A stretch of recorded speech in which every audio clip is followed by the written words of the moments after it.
योग योगेश्वर महापुर रामलाल जी, योग मार्तंड मुल्केश्वर भगवान, सत्संग सदगुरु स्वामी देवीदास महाराज जी के चरणों में बारंबार प्रणाम।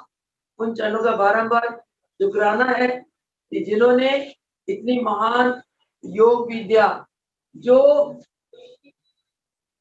लोग ऋषि मुनि संतों के बीच में रही, जो विद्या ऋषि मुनि संत महापुरुष केवल जिस विद्या का मनन अभ्यास और प्रचार प्रसार केवल जंगलों में करते थे, जो विद्या केवल संत महापुरुषों के बीच में ही एक सीमित रूप में एक अनमोल विद्या रही। धन्य है ऐसे महाप्रभु रामलाल जी, जिन्होंने महाभारत के युद्ध के बाद जब संसार में योग खत्म हो गया था और भोग भाग फैल गया था, उस समय महाप्रभु जी ने अवतार लेकर कंदराओं से सुमेरु पर्वत से योग गंगा को बहाई और जन जन तक, प्रत्येक प्राणी तक इस गंगा को पहुंचाया। और प्रभु जी ने आकाश मार्ग से सुमेरु की ऊंचाइयों पर जाकर महाअवतार बाबा जी के चरणों में शरण लेकर अनन्य भक्ति भाव प्रेम से तन मन आत्मा से अपने सद्गुरु भगवान जी के चरणों में समर्पित होकर योग अष्टांग योग की सिद्धि प्राप्त करी और अपने गुरुदेव के आशीर्वाद से वो योग जो केवल जंगलों में रहा करता था, वो योग जो कंदराओं में था, वो जो योग केवल संतों के बीच में था, जो योग ऐसे लोगों के बीच में था जो संसार छोड़कर जंगलों में चले जाया करते थे, ऐसे महाप्रभु रामलाल जी ने ऐसे महान योग की विद्या को हम गृहस्थी वर्ग के प्राणियों के बीच में इस योग की विद्या को फैलाया। अष्टांग योग के स्वामी बनने के बाद महाअवतार बाबा के रुद्र अवतारी महाप्रभु जी के आज्ञा और आशीर्वाद अनुसार रामलाल प्रभु जी इस सुमेरु पर्वत से इस धरातल पर आए और उन्होंने एक ही व्रत लिया कि मैंने प्रत्येक गृहस्थी को योगी बनाना है, यानी कि घर घर नगर नगर शहर शहर गांव गांव जाकर मैंने योग का प्रचार प्रसार करना है। प्रभु जी ने महाकुंभ में आकर सबसे पहले योग का प्रचार प्रसार करा, लाहौर में, अमृतसर में, ऋषिकेश में, और गृहस्थी वर्गों को प्रभु जी ने सबसे पहले आसन सिखलाए ताकि आसन के द्वारा उनके शरीर के रोग काफी हद तक चले जाए। और प्रभु जी ने सर्वप्रथम योग को एक परम औषधि सिद्ध किया। फिर उनके मन के विकारों को होने के लिए, उनके मन की चंचल वृत्तियों को शांत करने के लिए प्रभु जी ने प्राणायाम की विद्या सिखलाई। उसके बाद शुद्धि क्रियाएं सिखलाई। आने वाले शरणागतों को, गृहस्थ वर्ग के लोगों को शुद्धि क्रियाओं के द्वारा उनके वात पित्त कफ को नियंत्रित करा। उसके बाद यम नियम की शिक्षा देकर उन्हें ध्यान योग की शिक्षा दी। इतना महान उपकार प्रभु जी ने हम गृहस्थ वर्ग के लोगों के ऊपर करी कि इसीलिए कहा जाता है ये राम मूलक दयाल का द्वारा तो एक निराला द्वारा है, जहाँ इंसान के अंदर इंसानियत डाली जाती है। मानव झोला लेकर अगर हम इंसान वाले कर्म नहीं करते, हम देवता वाले कर्म नहीं करते, तो मानव चोला में भी हम पशु समान। मानव चोला को प्राप्त करके मानवता हम प्राप्त करें, उसके लिए प्रभु जी ने हमें योग जैसे अनमोल विद्या का दान दिया। हम सभी प्रभु जी के चरणों के रोम रोम, उनके चरणों के कृत है हम लोग, उनके चरणों का हम सभी अंतःकरण से शुक्राना करते हैं। जिन महाप्रभु जी ने हम बच्चों को योग जैसा इतना महान विद्या का दान देकर हमारा जीवन और जन्म सफल बनाया, हमें सुखी बनाया, हमें संसार के हर कष्टों से बचाया और अभी भी बचा रहे। प्रभु रामलाल जी ने जो प्रत्येक गृहस्थ वर्ग के लोगों को योग सिखाने का, योगी बनाने का एक संकल्प लिया, उस संकल्प को आगे बढ़ाया हमारे दादा गुरुदेव योगेश्वर मुल्केश्वर भगवान जी। योगेश्वर मुल्केश्वर भगवान ने योग की अति उच्चतम अवस्था प्राप्त करके, यानी कि तुरीय अति तुरीय अवस्था, जिस अवस्था में अभ्यासी योगी आत्मा परम परमेश्वर के विश्वव्यापी स्वरूप में तद्रूप रहता है, अभेद रहता है, ऐसी अवस्था को हमारे दादा गुरुदेव जी ने प्राप्त करके भी अनेक अनेक ईश्वरीय सिद्धि शक्तियां प्राप्त करने के उपरांत उन्होंने हमारे जैसे गृहस्थ वर्ग के लोगों को के अंदर भक्ति का दान दिया, योग विद्या का ज्ञान दिया और योग के प्रचार प्रसार उन्होंने और आगे बढ़ाया। उसके बाद इस कड़ी में हमारे प्राणाधार सतगुरु स्वामी देवीदास जी महाराज जी आए, उन्होंने उसी कार्यों को और दिन दुगुनी रात चुगुनी आगे बढ़ाया। हम बच्चों को महाराज जी ने जीने का ढंग सिखाया और ये बताया कि योग ही जीवन, योग मृत्यु, योग जीवन जीने की एक कला है।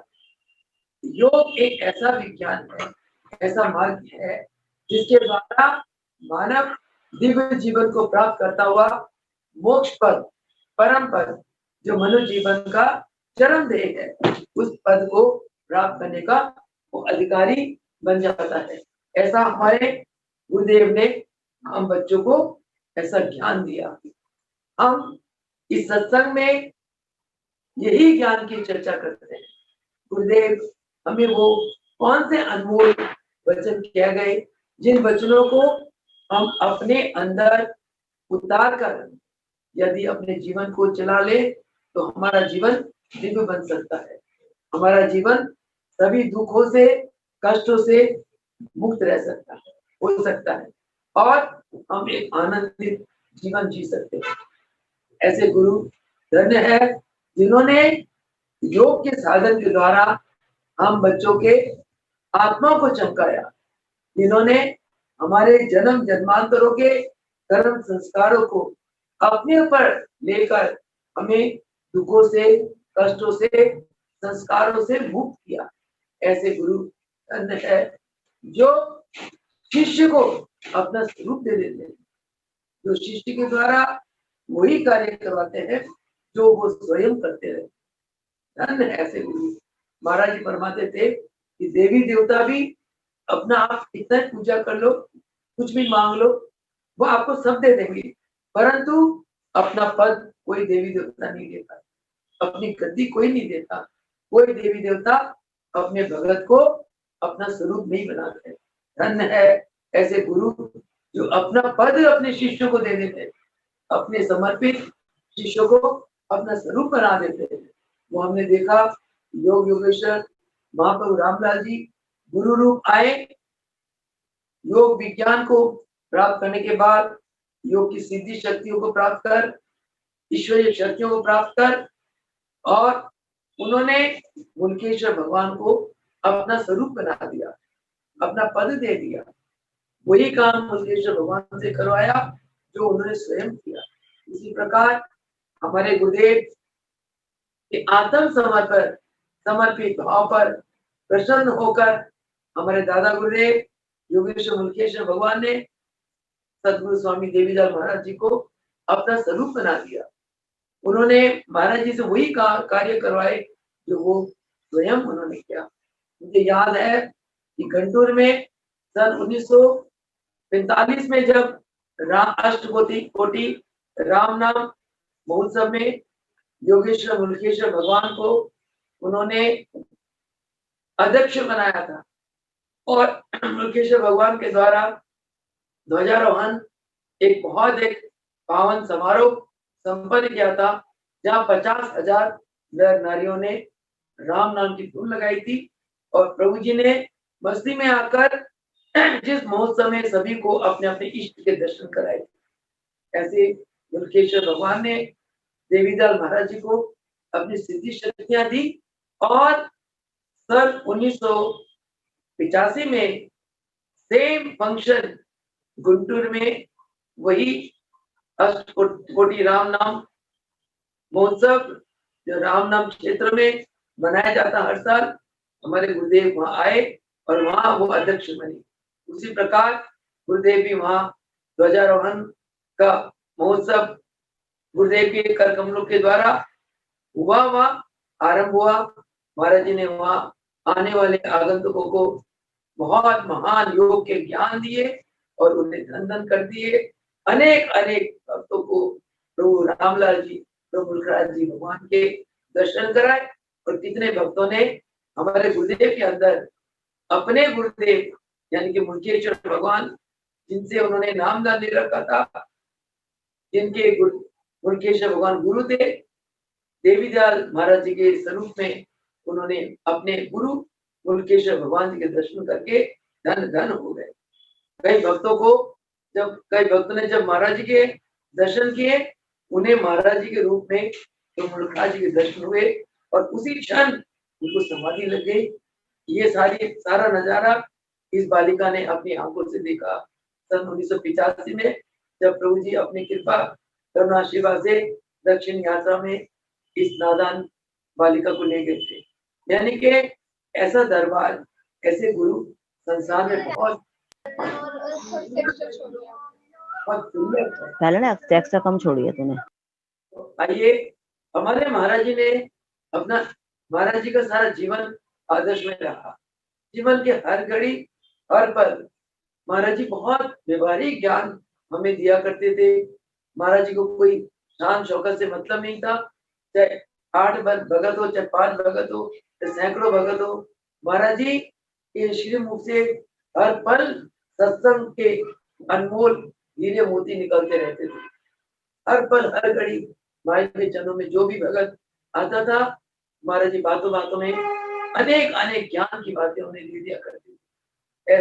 हम बहुत ही भाग्यशाली हैं कि महाराज जी के इन अनमोल ज्ञान की बातों को संग्रह करने की सेवा हम बच्चों को मिली और इन ज्ञान की बातों को संग्रह करके इन्हें पुस्तक के रूप में प्रकाशित करने का प्रभु जी ने हम बच्चों को एक सुअवसर, एक सौभाग्य प्रदान।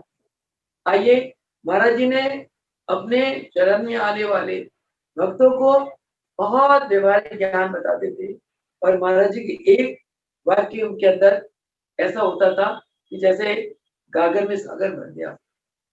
कल सत्संग में हमने इसके ऊपर सत्संग किया, अहंकार निकल जाने से मनुष्य खुदा से जुड़ जाता है। इस एक लाइन के ऊपर कल प्रभु जी ने 45 मिनट सत्संग बुलवाया। आइए, आज फिर प्रभु जी से के चरणों में प्रार्थना करते हैं, हे प्रभु, इस सत्संग में जो बुलवाओगे नाथ, अपनी कृपा करना आशीर्वाद से आप ही बुलवाओगे।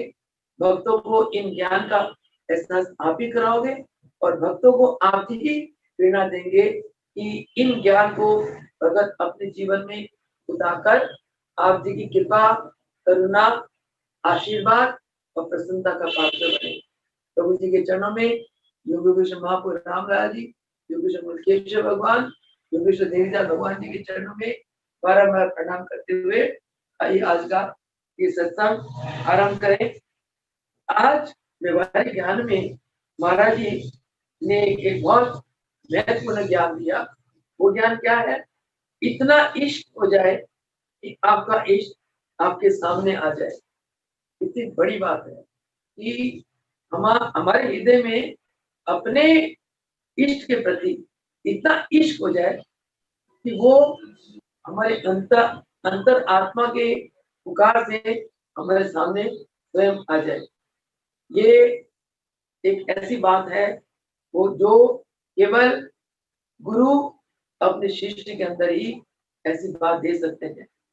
गुरु जब अपनी कृपा, करुणा, आशीर्वाद से शिष्य का अहंकार का नाश कर देते हैं, गुरु शिष्य को सेवा देते हैं, साधना सिखाते हैं, ज्ञान भजन सिखाते हैं और उपदेश देते हैं और अपनी दिव्य शक्ति से शिष्य को एहसास करा देते हैं कि गुरु की शक्ति के सामने शिष्य की शक्ति कुछ भी नहीं।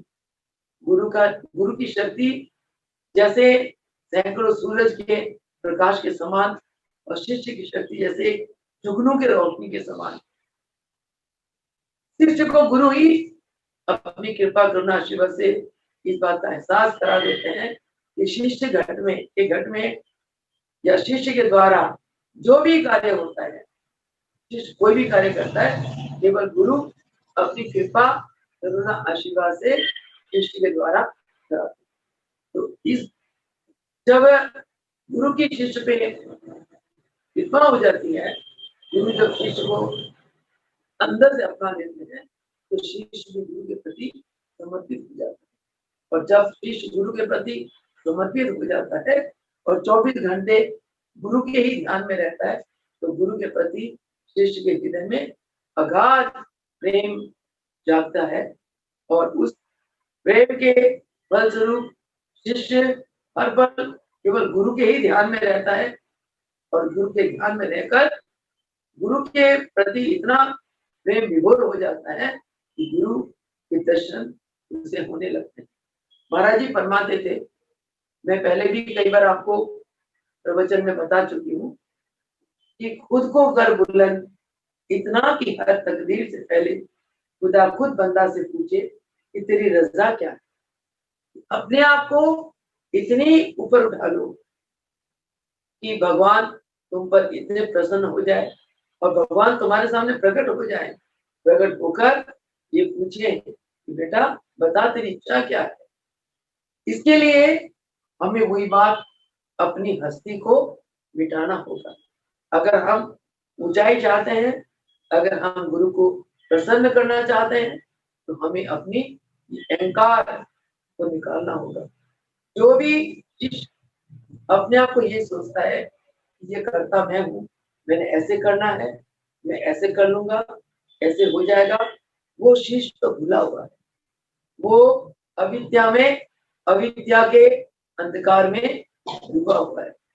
गुरु फिर बहुत शक्ति का प्रयोग करके ऐसे शिष्य का अहंकार दूर करके उसे अज्ञानता के अंधकार से गुरु बाहर निकाल देते हैं और ज्ञान के प्रकाश से उसे प्रकाशित कर देते हैं। इस प्रकार बर्फ एक ठोस पदार्थ है।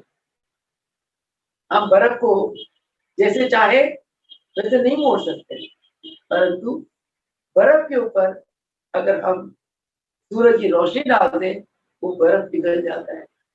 बर्फ पिघलने के बाद हम उस पानी को, बर्फ से जो पानी बना उस पानी को हम मन चाहे कोई भी आकार दे सकते हैं। महाराज जी फरमाते हैं, सेम जब तक शिष्य के अंदर अज्ञानता है, अविद्या है, वो शिष्य बर्फ के समान ठोस है। उस शिष्य को गुरु अपनी इच्छा से नहीं उसको ऊंचाई दे सकते हैं। गुरु की कृपा से वह शिष्य वंचित रहता है।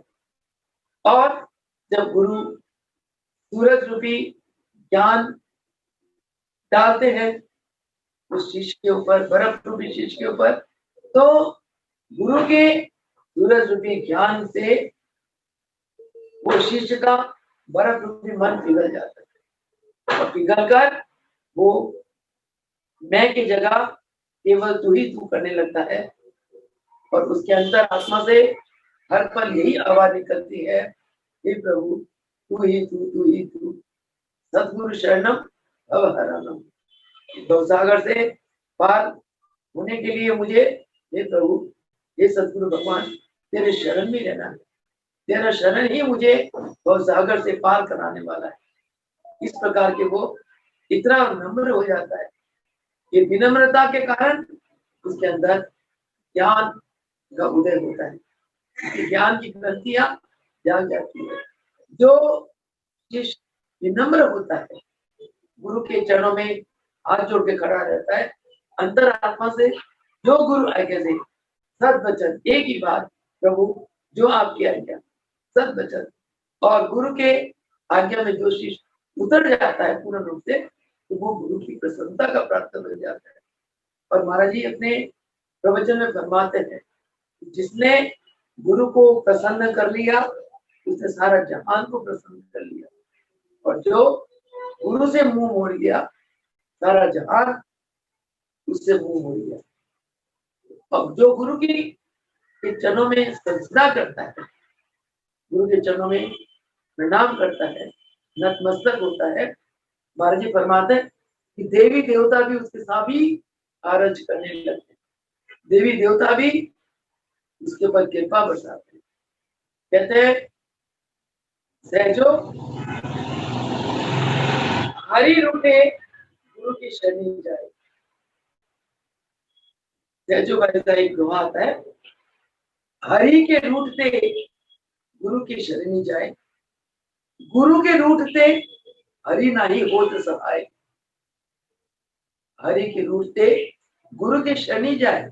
अगर हरि आपसे नाराज भी हो जाते हैं तो आप गुरु की शरण में जाते हैं तो गुरु आपको बख्श देते हैं, परंतु गुरु के रूठते हरि नाही होत सहाय। तो गुरु रूठ जाते हैं तो भगवान भी ऐसे को माफ नहीं करते।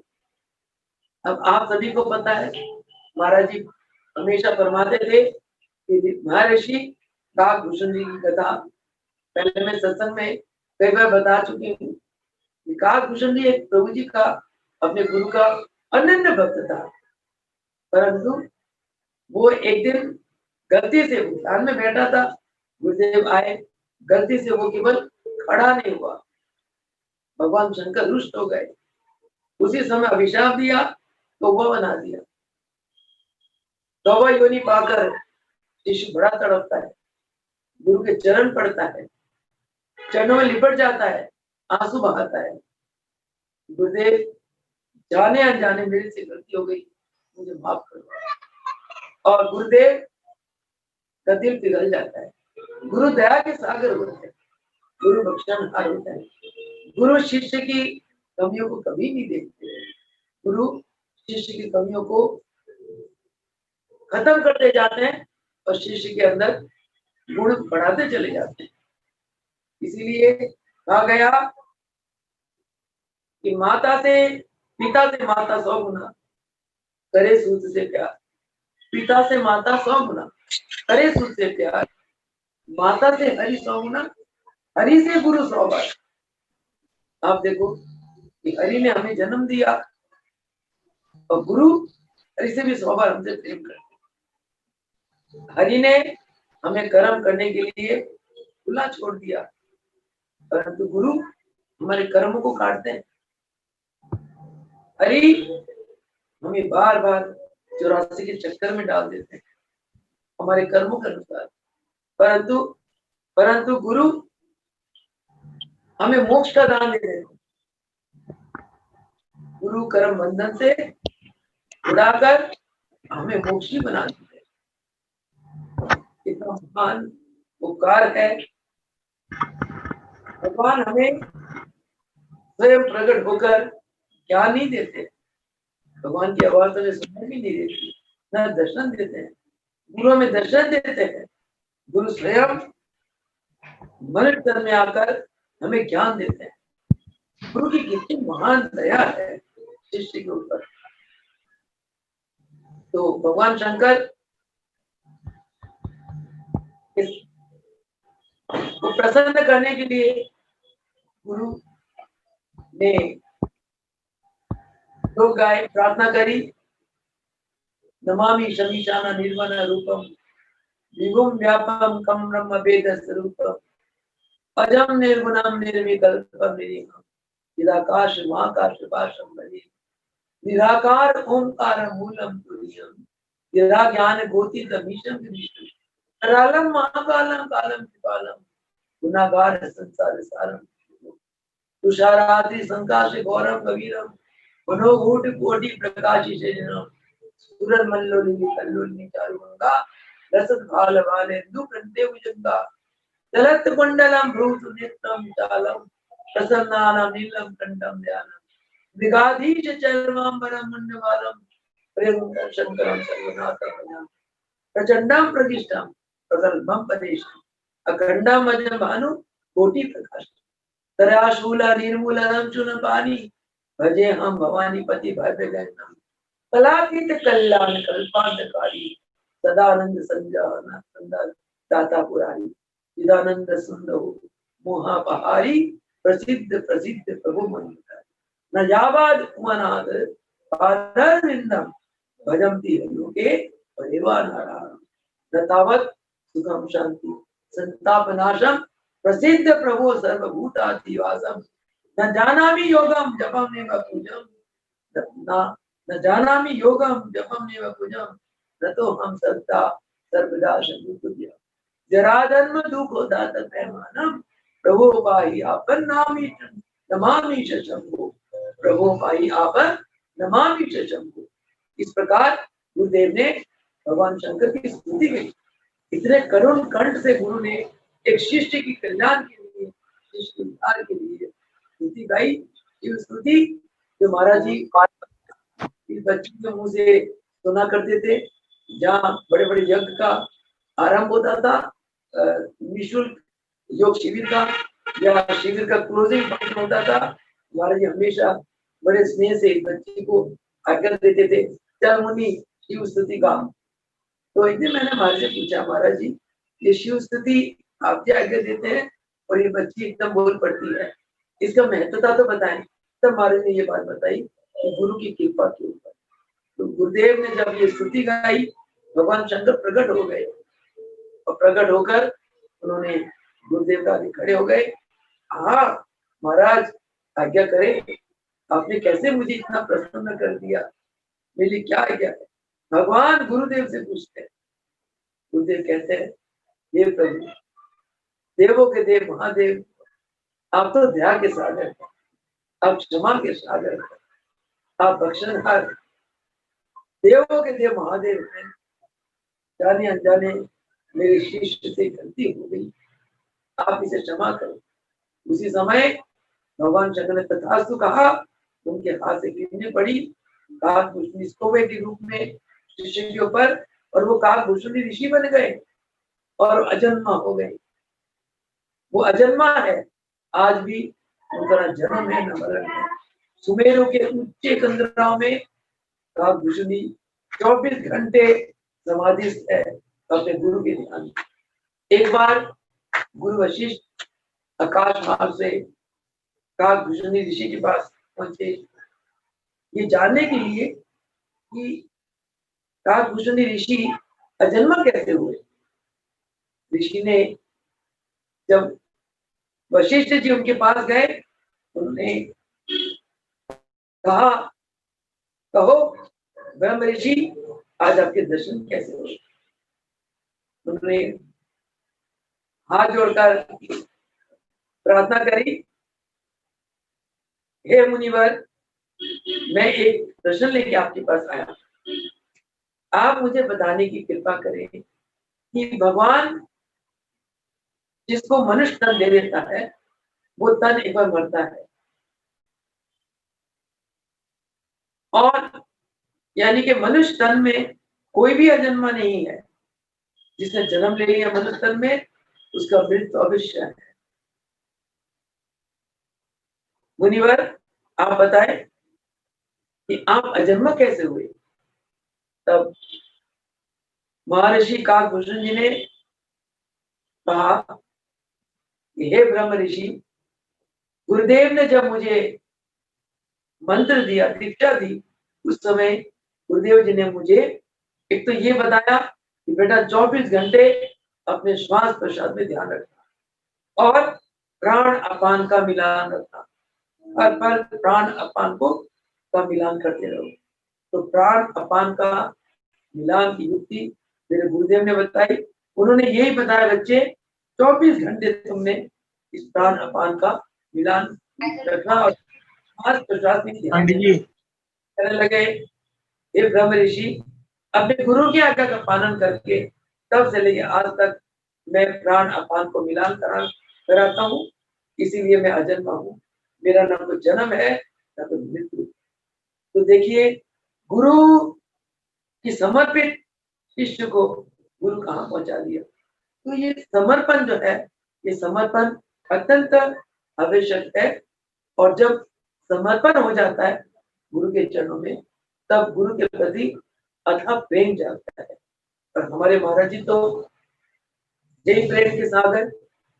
कोई बच्चा जाता था माँ के चरणों में, चाहे जवान जाता था, बुजुर्ग जाता था, सबको महाराज जी ने एक सम दृष्टि से देखा, सबको आत्म रूप देखा।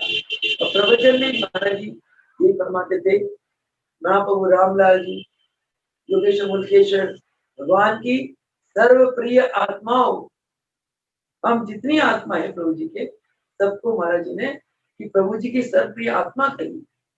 आप समझिए एक गुरु शिष्य को इस प्रकार संबोधित करते हैं, तो गुरु के हृदय में शिष्य के लिए कितना प्रेम होगा। तो ये प्रेम जो महाराज जी ने हम लोग को दिया और हमारे अंदर उसी कारण तो प्रेम जागा, तो तभी तो हमारे अंदर ईश्वरीय भाव जागे। प्रेम के बिना तो मानव नास्तिक है। प्रेम के बिना मानव भगवान को नहीं जान सकता।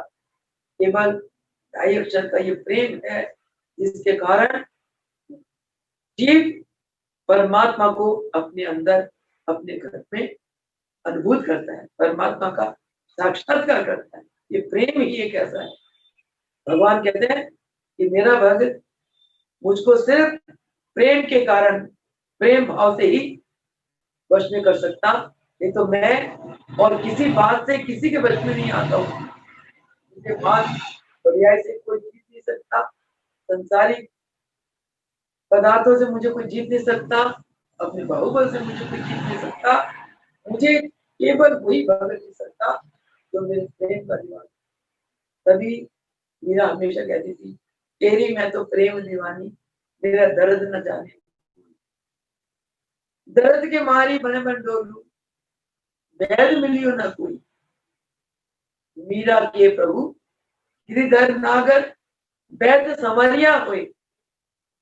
बचपन में माँ ने कह दिया कि भगवान सबके स्वामी है, भगवान सबके मालिक है। मीरा को लगने लग गई कि माँ, भगवान मेरे भी स्वामी है। हाँ बेटा, उन्होंने भगवान कृष्ण की छोटी सी मूर्ति बना ली और उनके अंदर उन्होंने स्वामी वाला भाव रखा। हर वक्त बस किशन किशन किशन किशन। राणा ने अगर जहर का प्याला भेजा मीरा को मारने के लिए, तो जो नास्तिक लोग हैं वो भक्तों को तंग करते हैं, भक्तों को करते, उनको कोई पाप नहीं। भक्तों को कर देना ही नास्तिकों का काम होता है।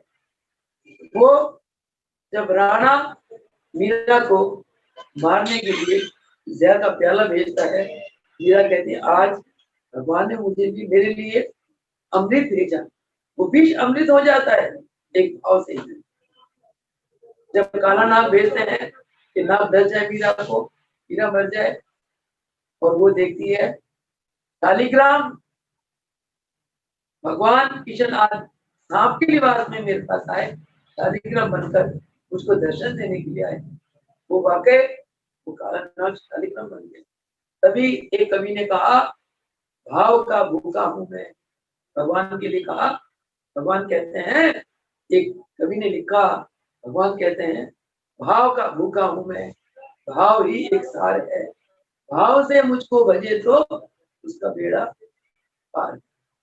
अन्न धन जल वस्त्र मुझको कुछ नहीं चाहिए, आप मेरे हो जाए बस यही मुझे सरोकार है। आप मेरे हो जाए, यानी कि महाराज जी फरमाते हैं कि हम महाराज जी के हो जाए। इसका मतलब क्या हुआ? अंदर के भाव से, जब अंदर के भाव से हम महाराज जी के हो जाएंगे तो हमारा अहम जड़ से खत्म हो जाएगा। अंतरात्मा से महाराज जी के हो जाएंगे तो हमारे हृदय में महाराज जी के लिए इतना प्रेम जागेगा, इतना प्रेम जागेगा कि उस प्रेम में हम ऐसे भी वो रह जाएंगे कि साक्षात महाराज जी के दर्शन होने लगते हैं।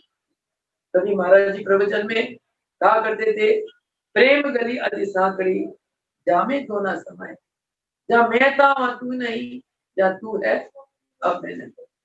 जब मैं था तो मैं सोचता था भगवान मंदिरों में है, मस्जिदों में है, पता नहीं महाराज जी कहाँ चले गए। और जब मैं खत्म हो गया तो लगता है कि भगवान महाराज जी कहीं नहीं गए। आप भगत बोलते हो ना कि महाराज जी कहीं नहीं गए, महाराज जी हमारे साथ। इसका मतलब आपका अंतःकरण भूल चुका है, आपकी मैं मेरी खत्म हो चुकी है। इसीलिए कवि कहता है जब अपने ही दिल में खुदा ही है। अपने दिल में खुदा कब आते हैं? जब हम अपनी हस्ती को मिटा देते हैं, अपनी अहम को मिटा देते हैं। कवि क्या बोलता है, जब अपने ही दिल में खुदा ही है तो काबा में सजदा कौन करे। जब दिल में ख्याले सनम आ गया तो फिर गैर की पूजा कौन करे। तो भगवान तू स्वयं मेरे घर में आ गया तो फिर मैं मंदिर मस्जिद क्यों जाऊं, क्यों किसी देवी देवता की पूजा करूं, क्यों दूसरी जगह जाऊं। ये है वननेस, एकत्व भाव। जैसे हनुमान जी ने भगवान राम को अपना क्या परिचय दिया, पिछले सत्संग में मैंने आपको बताया था, प्रभु जी ने बुलवाया था कि प्रभु नाम से मुझे हनुमान कहते हैं, तन से मैं आपका दास हूं और आत्मा से ये प्रभु ये आप अपने अहंकार का त्याग कर देते हैं और आत्म समर्पित हो जाता है अपने भगवान के चरणों में, अपने गुरु के चरणों में। इसलिए महाराज जी ने आप देखिए हनुमान जी को हर पल राम भगवान के दर्शन होते रहते थे, वो राम के प्रेम में इतने जुड़े रहते थे। जब लंका भगवान ने लंका विजय कर ली और विभीषण को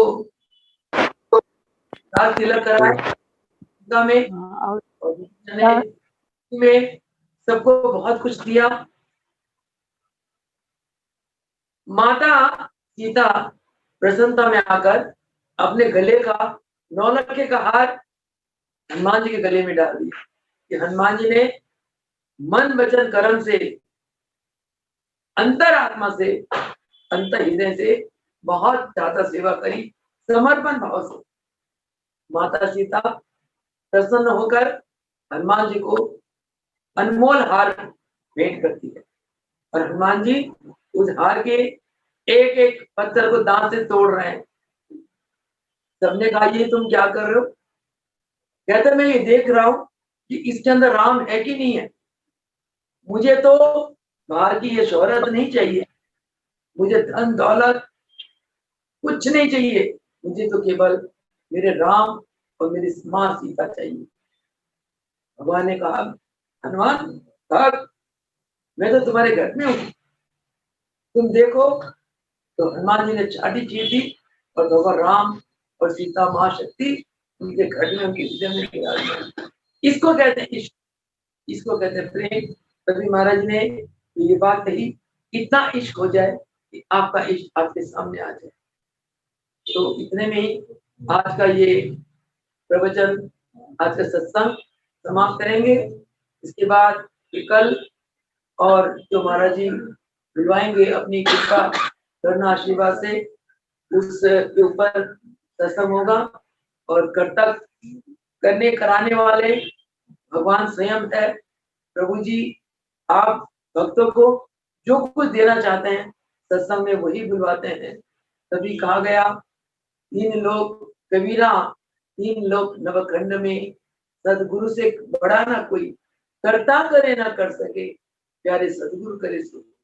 जो गुरु चाहते हैं वही होता है।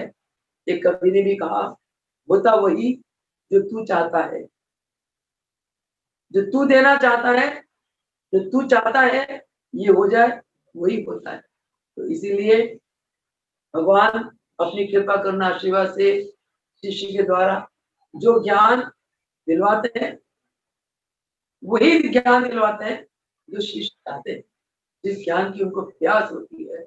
और गुरु जो ज्ञान के द्वारा शिष्य को ओतप्रोत करना चाहते हैं, शिष्य को दिव्य बनाना चाहते हैं, ऐसे ज्ञान वो सत्समय देते हैं।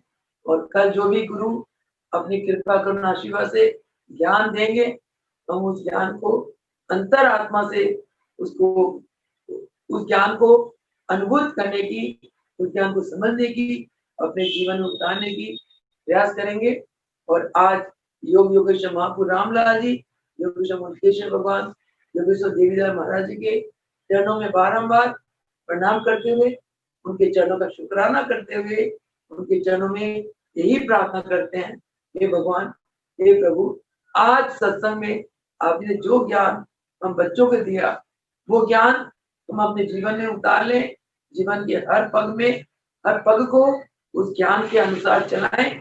और ऐसी कृपा आशीर्वाद हम पर बनी रहे, और हम हमेशा हमेशा के लिए आप जी की प्रसन्नता का पात्र बने, और आप जी के आशीर्वाद से भगवत प्राप्ति की तरफ, भगवत प्राप्ति की ओर हम दिन प्रतिदिन आगे बढ़े, और जिससे हमारा जीवन और जन्म सफल हो। इतने कहते हुए वाणी को विराम देंगे। बोलो सदगुरुदेव भगवान की जय। बोलो योगेश्वर महाप्रभु रामलाल जी की जय हो। योगेश्वर मुंडेश्वर भगवान की जय हो। जय योगेश्वर भगवान की जय हो। सांचे दरबार की जय हो। योग दरबार की